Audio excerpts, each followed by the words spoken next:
la deuxième version de mes 5 dernières lectures. Donc en plus je suis plutôt heureuse de vous en parler parce que parmi ces 5 lectures, il y a des services presse. À savoir que j'avais fait une grande pause sur Instagram pour ceux qui ne le savent pas.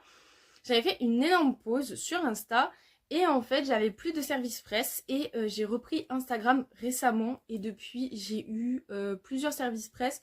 Je crois que j'en ai eu 3 ou 4 depuis que j'ai repris Instagram. Et là j'en ai carrément 3 à vous présenter. Donc j'ai vraiment hâte parce que moi j'adore les services presse. Parce que ça me donne l'opportunité en fait de présenter des auteurs, des petits auteurs, des livres pas très connus et qui pourtant valent vachement le détour. Donc j'ai vraiment hâte. 1984 de George Orwell. Donc moi je l'ai lu dans les éditions Not So Classic. Voilà, qui sont des éditions faites par Belin Éducation. Donc en fait ces éditions-là, j'avais lu The Handmaid's Tale dans la même édition, donc c'était La Servante écarlate. Et en fait ce sont des éditions où vous avez le texte comme ceci en version originale et sur les côtés, en fait vous avez le vocabulaire important pour vous aider en fait à... pour vous aider à comprendre le livre parce qu'en fait ce sont des versions originales, texte intégral en VO, donc là c'est le texte d'origine en fait qui a été écrit en 1948 par George Orwell. Et donc en fait ayant la version originale, il y a du vocabulaire pour aider à ce que ce soit pas trop difficile à comprendre. Et donc du coup c'est ce que j'aime beaucoup avec ces éditions, c'est que franchement on comprend très bien des textes qui sont pourtant un peu difficiles au premier abord. Et j'ai beaucoup aimé 1984. J'ai été énormément surprise. Pour être honnête avec vous, je m'attendais à ne pas aimer parce que c'est ce qui s'apparente le plus à un classique. Il a été énormément lu. Donc pour ceux qui ne savent pas de quoi ça parle, on est dans une société dystopique avec en fait un leader qui est un dictateur qui se nomme Big Brother. Donc le grand frère en français. Et en fait, on va suivre... Comment il s'appelle déjà? J'ai déjà oublié. Je crois que c'est Winston, si je dis pas de bêtises. Pas grave. Normalement, c'est Winston, le personnage principal, je crois, si je dis pas de bêtises. Et donc, du coup, en fait, on va suivre Winston dans cette société-là. Et on va suivre un petit peu ses péripéties et surtout sa rébellion. Et j'ai beaucoup aimé ce personnage, ainsi que les rencontres qu'il fait. Et tous les efforts qu'il fait contre la société dans laquelle il vit. Qui est une société vraiment en dictature et où on n'a plus aucun droit. Et j'ai beaucoup aimé, très honnêtement, j'ai été surprise dans le bon sens. Ensuite, étant donné que j'ai lu des services presse, il y en a que je n'ai pas en ma possession. Et donc du coup là je mettrai en fait la couverture juste ici. Donc je vais vous parler de Devil's Mutineers, tome 1 Hayden, de Laura Oderio, si je ne dis pas de bêtises, c'est comme ça que ça se prononce. Donc voilà, donc je l'ai lu sur ma liseuse. En fait pour ceux qui ne savent pas, j'ai vraiment en fait la chance d'être partenaire de l'année 2024-2025 avec cet auteur, Laura Oderio, donc c'est l'auteur de Devil's Mutineers, et j'ai vraiment la chance d'avoir été sélectionnée par l'auteur. On est une vingtaine, donc je fais partie des partenaires, et donc pour cela on a eu le droit à un service presse sur le tome 1 de Devil's Mutineers, et donc je vous fais mon retour tout de suite. Donc à savoir que pour chaque service presse, j'ai fait des retours assez détaillés sur Instagram, donc si vous voulez plus de précision, n'hésitez pas à aller sur Instagram. Donc en fait dans cette histoire, on va suivre donc Hayden avec son petit garçon qui s'appelle Charlie, qui va en fait retrouver sa famille de cœur qui est les Devil's Mutineers, donc qui est un groupe de bikers. Et en fait elle va retourner dans sa ville d'origine pour fuir un passé très mystérieux et surtout très compliqué. Et donc du coup elle va retrouver en fait toute sa famille de cœur. Et moi j'ai vraiment adoré cet aspect du livre. C'est là qu'on s'aperçoit que la famille de cœur c'est hyper important. Mais comme la famille, mais tu sais, des fois on s'entend pas avec les membres de sa famille. Donc c'est pour ça que là je parle de famille de cœur. Et comme quoi ça fait vraiment du bien en fait de retrouver sa famille de cœur. Et franchement j'ai beaucoup aimé. Donc évidemment il y a une romance. Et j'ai trouvé la romance très bien faite puisque C'est une retrouvaille d'amis d'enfance, enfin même pas d'amis d'enfance, c'est des retrouvailles entre deux protagonistes. Et j'ai énormément aimé la romance, personnellement, j'ai vraiment beaucoup aimé ce livre.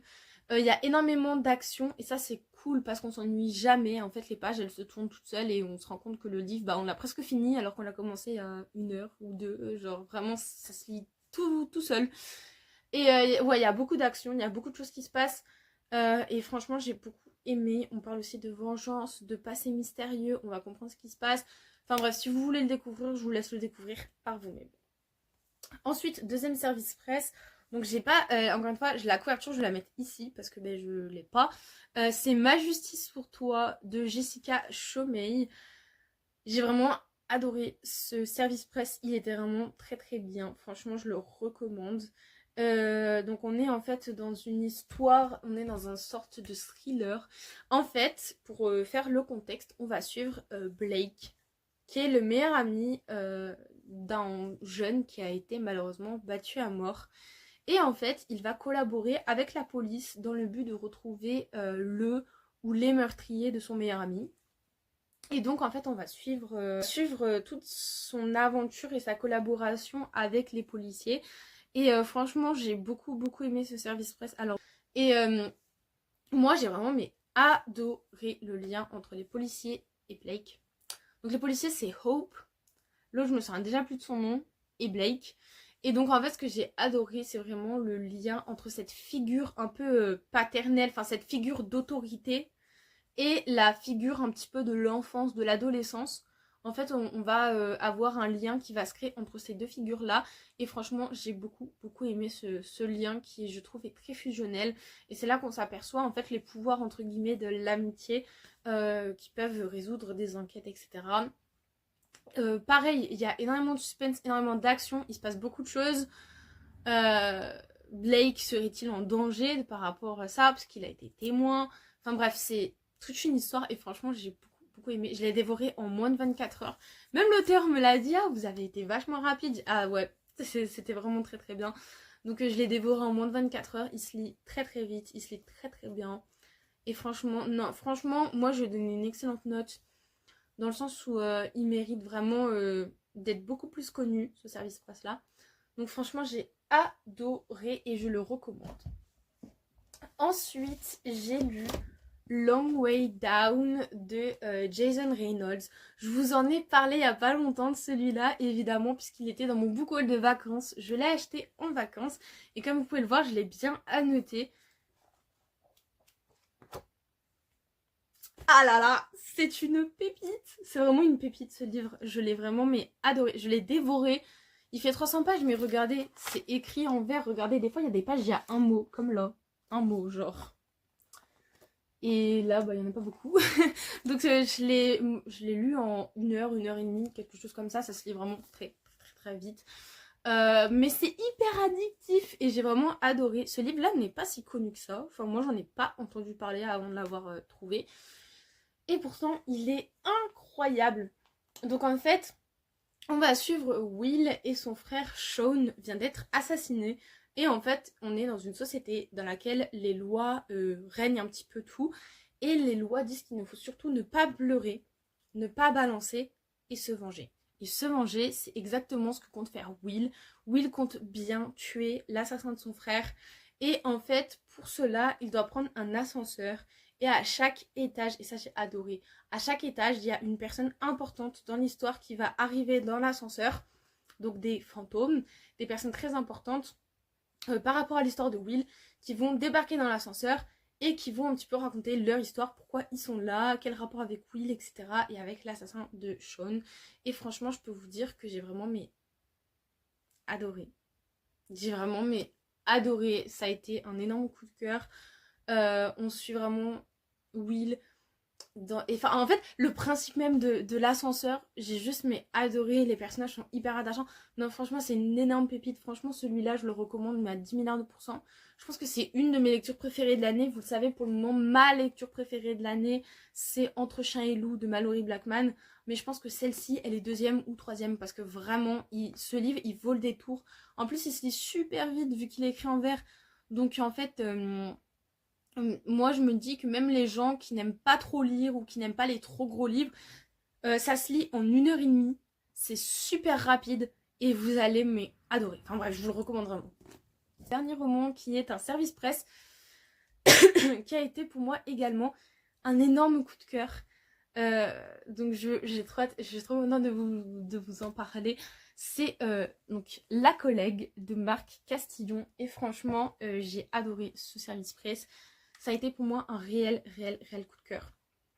J'en ai parlé sur mon compte Instagram, d'ailleurs j'ai fait la chronique ce matin et j'en suis pas peu fière parce que et ben franchement il est incroyable ce livre, il est incroyable. En fait on va suivre l'histoire de Fatima qui est une jeune française qui a des origines camerounaises et égyptiennes je crois. J'espère vraiment que je ne dis pas de bêtises. Mais bref, c'est une jeune française qui a des origines, elle porte le voile et en fait malheureusement elle va être énormément discriminée à cause du port du voile mais aussi de ses origines.